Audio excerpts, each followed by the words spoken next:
Last week in DC, it was infrastructure week. Not really, but they wanted it to be. It was really Comey week. I don't think they got that memo. That's what Comey was talking about the whole time. Exactly, it was something about pipes. But no, Trump wanted it to be infrastructure week. He had his plan for infrastructure. And so the way things normally go on TYT, I would go through that plan and I'd make a bunch of graphics, breaking down all the specifics, the stats, the quotes and all that. I can't actually do that because there is no plan, there are no details, and despite the fact that they wanted a whole week to be named after this, we know almost nothing. At least with Shark Week, there's multiple shows you can watch. They actually have something. We only know one thing about his plan, but even just that is enough to know what their goal here is. That it's going to be the best plan ever? It's going to be the best plan ever. I have two things then, that's true. But Robert Reich had an awesome breakdown of this. One of the interesting details, it would commit $200 billion of federal funding over 10 years. But more importantly, it would be combined with about $800 billion of assorted tax breaks to get developers to build things instead of the federal government doing it. That's weird. A president who is a supposedly, presumably wealthy developer is going to get projects for developers. That's just weird. Strange By the way, stuff. just as an aside, all those roads and bridges that you've seen that really were in pretty good shape when they were first built, but now have kind of fallen into disrepair, they were built by the government, weren't they? Yeah, many of them were. It's not as though I know we go, well, the government will screw it up. Well, we have one of the best highway systems in the world, and it was built by the government, and it gave a lot of people jobs. So didn't mean to get off ahead of ourselves. Yeah, look, that was all well and good, but let's give Eric Trump a chance, see what he can build.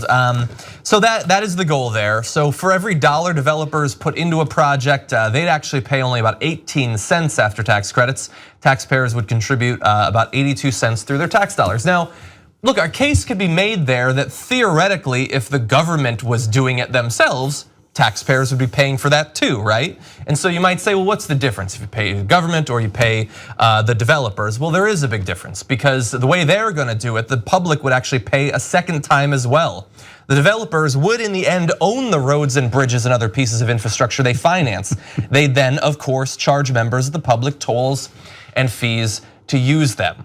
So rather than all of us contributing as a country, as a society, and then benefiting from those roads and bridges and pipes and all of that, we would instead subsidize private contractors to build and then own and then fine and toll your ass off into the rest of time. I'm sure there'd be an open and transparent bidding process to who gets those, who gets the gig to rebuild the bridge and the road, like there are when governments and departments of transportation on state-by-state basis put them out right now to bid. It's a disaster. This is a scam. This is entirely untenable. The notion that they would then be responsible for and own these structures is so contrary to the way it ever worked, and it shouldn't. But it's so consistent with this whole Trump administration. The fact this selling of America, which we've always seen on some level, but it's sort of so naked now, right? He's really selling these projects to his buddies, to his billionaire contractor pals. And as you see them leasing public lands for mineral exploits and for petroleum drilling, that's the same thing. It's the selling of America. But also where it's not broken, right? I mean, that's the other part. What you just, going off what you just said, Mark, we've been driving over these bridges and going through these tunnels and roads up for decades and decades and decades. And guess what? They're breaking down, not because of how they were made. They were made really, really well, right? So that's what you do again, and that's the way it works. And so privatizing it is only going to get, and look, I mean, you say privatizing, look at the air traffic control. Air safety in America is extraordinarily good, right?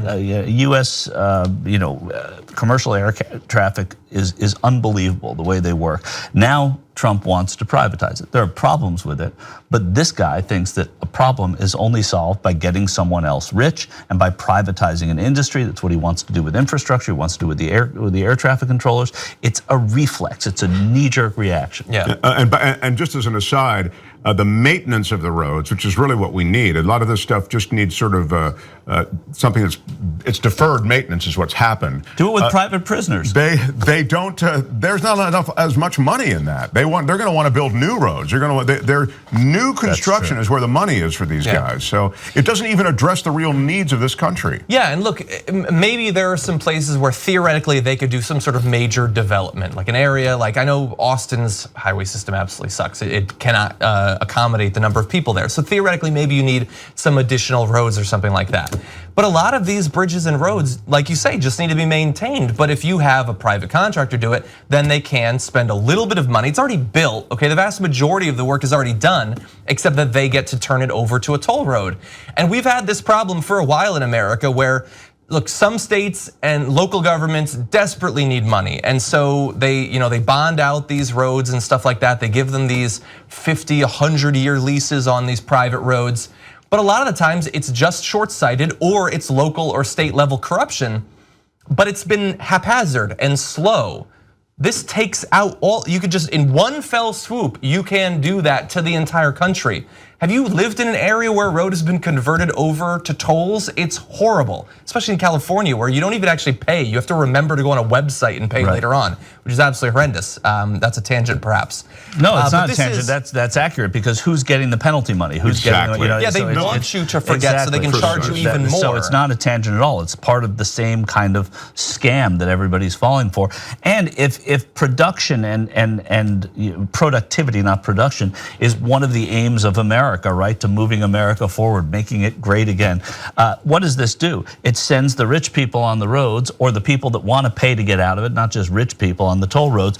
And then the traffic is complicated on all other roads. Yeah. So the expeditious moving from point A to point B is harm, but people are making money. It sounds like a sort of a basic argument, but it's actually true. It was borne out here in California that the traffic increased on the roads that didn't have the tolls, where they thought it was going to separate it and make people move faster. It's not. It's a bad thing. Yeah, and so I'm glad that you brought up the class component, because of course we can't miss that.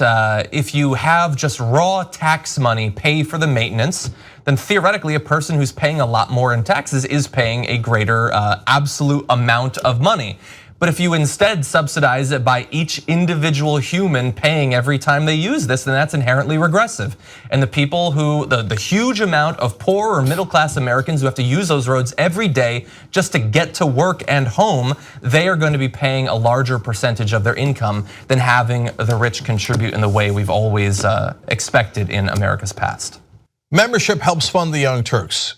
You know one great thing about that? That means we're not accountable to anyone but you guys.